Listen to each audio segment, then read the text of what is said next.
সালটি তখন 2013। 14 নভেম্বর রাশিয়ার এক বিশ্ববিদ্যালয়ে একজন ছাত্র তার ল্যাপটপ স্ক্রিনে কিছু কোড টাইপ করছে, যার নাম ফিলিপ বুদেইকিন, যার বয়স মাত্র 21 বছর। মনোবিজ্ঞানের ছাত্র হলেও তার মনের মধ্যে ছিল এক বিকৃত বিশ্বাস। সে মনে করত মানুষের একটি অংশ বেঁচে থাকার যোগ্য না। ফিলিপ নিজেই একটি সাক্ষাৎকারে বলেছিল, আমি সমাজকে পরিষ্কার করছি, আমি তাদের মুক্তি দিচ্ছি।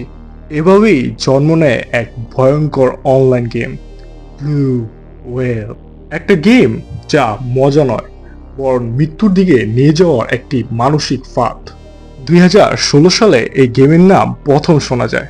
বিকে নামের একটি সাইটে তরুণদের মাঝে ছড়িয়ে পড়ে এক রহস্যময় চ্যালেঞ্জ। গেমটির নিয়ম ছিল 50 দিনে 50টি টাস্ক।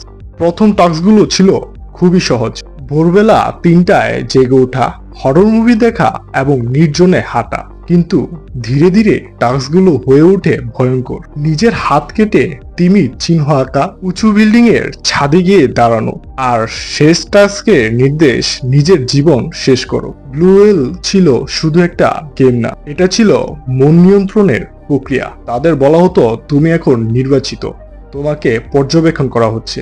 এভাবেই তৈরি করা হতো ভয়, আর সেই ভয় থেকেই জন্ম নিত আনুগত্য।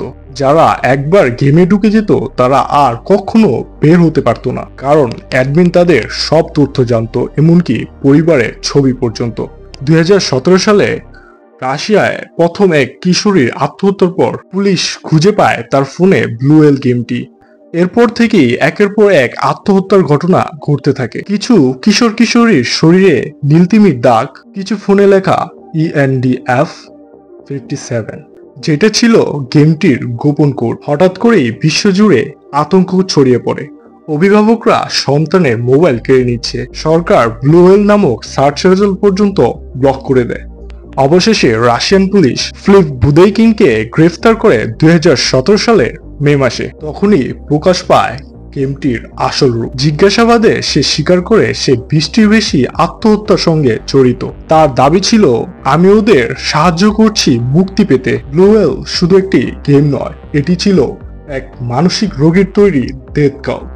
ব্লু ওয়েল গেম আমাদের একটি কঠিন সত্য শিখিয়েছে, ইন্টারনেটে সবকিছু নিরাপদ নয়।